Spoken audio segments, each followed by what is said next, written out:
habibi bayyane, kai da jin haka ya fi su kallamu.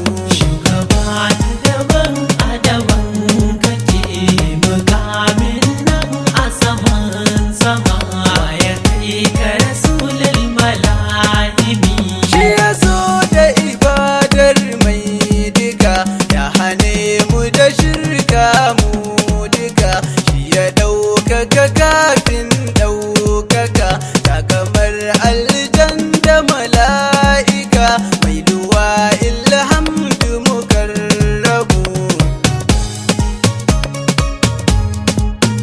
Ruhika ne man ceto suke, na shafa aligairu kana rike, matsayin daga kanka aka tike, mai fita wuljan na hakan take, riduwan sallamar ka yake jira.